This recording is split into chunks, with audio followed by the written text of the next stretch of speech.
Hi everyone, my name is Yasina. I am one of the recreational therapists here at Linden Oaks Behavioral Health Hospital. And I wanted to talk about how to pretty much kind of handle leisure in your lifestyle now that we are turning towards a more quarantine sort of lifestyle, with being inside more often, with handling the stress from work, with being at home with your kids all the time if you do have kids, or even just spending more quality time with your pets.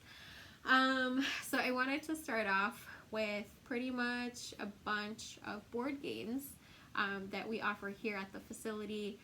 I do want to make note that there are many, many more board games out there for you guys to enjoy from, but here we try to keep things very appropriate. We try to keep them very safe and potentially contraband free for our patients. So like I said, I was just going to list a few that you're able to do with your friends, with your family, if you live together. I know we miss one another, but please try to maintain social distancing. So alrighty, let's start. The first activity that I have that we offer to our patients here is called, well, this one in particular is called the Jumbling Tower. You may know of it as a Jenga tower or just a Jenga game. So pretty much you use this activity to pile the blocks. As you see here in the picture, you use 3 at a time and you place them horizontally and vertically on each layer. The difference with this game in particular is that each block has a question or a statement or a remark, which is really nice because if you're spending time with your family and your children or whomever, it can stimulate a bit of conversation. It can stimulate socializing and stimulate kind of like spending time with your family. They're also really easy to just maintain and sanitize after use. For example, this card says something along the lines of, what are some resources in your community where you can find some of your interests? So pretty much ours here are very treatment directed. However, if you want your questions to be a bit more fun, if you live with adults, it can be adult geared, whatever you want to kind of design with the blocks, you can do that. In that respect, we end up calling this activity therapeutic Jenga because here our questions are treatment related. And so it makes this activity fun and educational at the same time. So that's one activity. I have another one called Taboo, which you may or may not have heard of before. Taboo is a game of cards where you are kind of limited to what words you can say about a term. I'll elaborate more on that. So for example, how you play is you split into teams, and a member of, let's say, Team A has to help I don't know if this is if this is helpful, but in this activity, you split into 2 teams, and if you're selected from, let's say, Team A, then you are to help your team members guess the word cable without giving off any of the listed words, which would be the taboo words. So for example, if you're wanting your team to guess cable, you cannot say television, wire, power cord, satellite, etc. So this is just one more activity that you can do with your friends. It can be time-based, so pretty much you have like this little sand timer hourglass. It can be very fun, and usually this requires, it says ages 13 and over, but it's pretty safe to play with your family, with your children, with whomever you like to play this with. I'm sure many of you have heard of Uno. Don't underestimate the time of being at home and spending time with your family once again. So if you haven't played Uno in a while, which I know I haven't myself, you can pull out this deck and just give it a nice few rounds of playing with your family. It could be a really good time of spending time and just kind of bonding with your family. Another game that I have for you guys is called Headbands. Headbands is very similar to Heads Up, if you've heard of Heads Up. So like the phone game where you like turn up and down. Use Heads Up if you have it, of course, but if you don't have it, this is a really good alternative. It's the same concept, except these cards are split into 3 categories: person, places, or things. And in that respect, you have to find out, without you knowing, you have to find out what is on the card with only asking questions that answer yes, no, maybe, or I don't know, which makes it really cool because it really forces you to think. It forces you to apply some problem solving, apply some strategic thinking to this activity, and it makes it fun because you can split into teams, you can time the activity, you can kind of kick it up a notch or just tone it down a little bit according to who you're playing with. It could be a really nice fun activity for your family, for if you live with like adults. It's really appropriate for many ages, and there up to a lot of these games or these board games, there are appropriate versions, so to say, and adult versions. So like going back once again, if you are in the right setting, then you can purchase an activity that's more appropriate to like the age group around you. We have this activity called the Game of Things, which is a word game and a card game at the same time. The way it goes is each card, there's a deck of cards inside, but each card has like a very silly or very maybe controversial statement on it.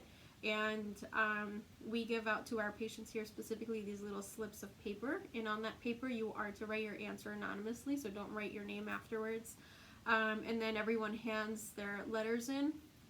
And as I read out their responses, we are to guess who said what, so it promotes a bit of socialization.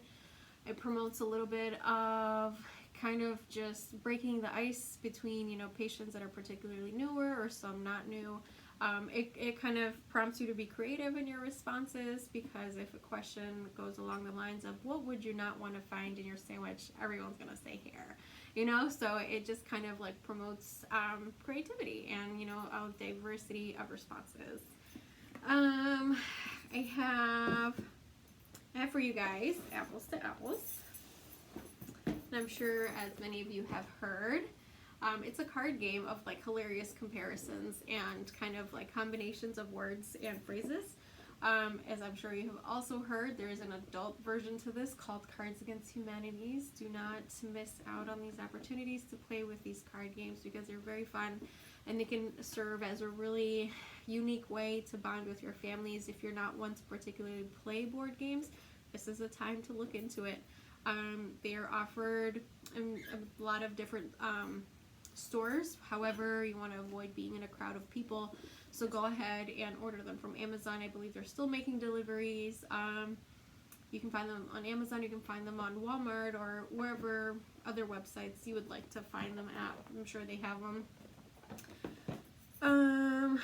What else? I have this last game for you guys. It's called Better Me, the game of growth. This activity, hence the name, is all about growth. It's all about, maybe, for the lack of a better term, confrontation of, traits that you have, traits that you'd like to work on, kind of like potential like scenarios, like if this were to happen, how would you respond? Or if that were to happen, like how would you like others to have responded to you? It talks about health, it talks about spirituality, it talks about pretty much the dimensions of life that matter to people, emotionality, and just having, social life and having good physical health and spiritual health, etc. So it kind of gears towards, working on all those different dimensions. I believe there's a pair of dice inside that you get to throw. Each dimension has a different color, so depending on the color, that's the kind of the question you start off with. If you don't feel comfortable with that question or that card, then you can go ahead and switch your card around or roll the dice again. So it's very versatile in how you can play it. But again, this is a moment where we're inevitably and reluctantly stuck at home if we're not at work. So this is a time to reflect on the choices that we've made in life and the choices that we will continue to make, and to kind of just grow into better people than we are today.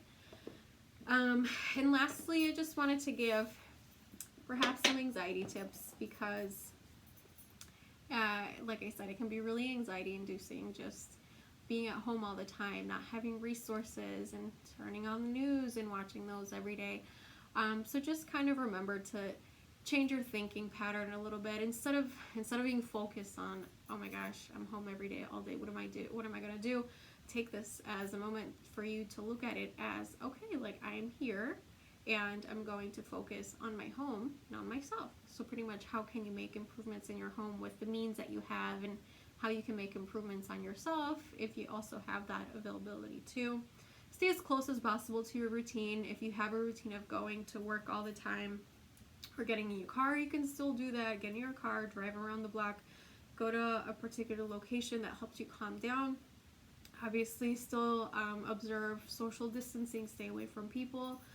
And if that doesn't work out for you, then try to create a new routine. Call it the quarantine routine, and create something that works for you in this time. Maybe spending time with kids if you have it. Maybe doing something educational with them. Maybe creating some structure for yourself, for them, in terms of like when schoolwork happens and when reading happens and when lunch happens, etc.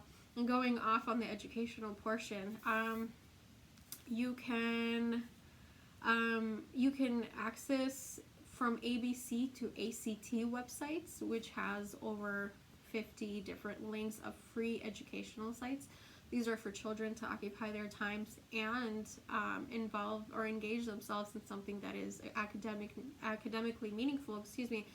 And you can also, there's also opportunities for parents to involve with their children as well, and establish that as bonding time and growth. And lastly, use telehealth. If you feel like you're struggling with your anxiety, please reach out to your providers and reach out to people who are there to support you, especially during this time. And last but not least, I wanted to just offer different links and different ideas that are offered on YouTube. Especially, there are endless resources on how to do guided meditation, how to help yourself sleep better, how to follow different breathing exercises, just to kind of help maintain and calm down all the frightening feelings that are going on. And try your best not to watch the news all the time. It's very important that you educate yourself, just to kind of be aware of what's going on in the world. Don't freak out over it. Don't obsess over it. Try to limit yourself to watching this maybe once or twice a day, early in the morning, later in the evening, and leave it at that. Just watch the news, and then turn it right off, and tune into something maybe a bit more helpful for your family. Watch Netflix together. Establish a show that you'll watch every single night, or a movie a night, or whatever the case may be, or one of these board games that I mentioned. So try your best to make the most of this time, as we're all very frightened and we're all very not unprepared, but we're all looking for ways to cope with this. So just try your best, and hopefully this will pass as well. Thank you once again. I'm Justina, and I'm the recreational therapist here at Linden Oaks. Bye.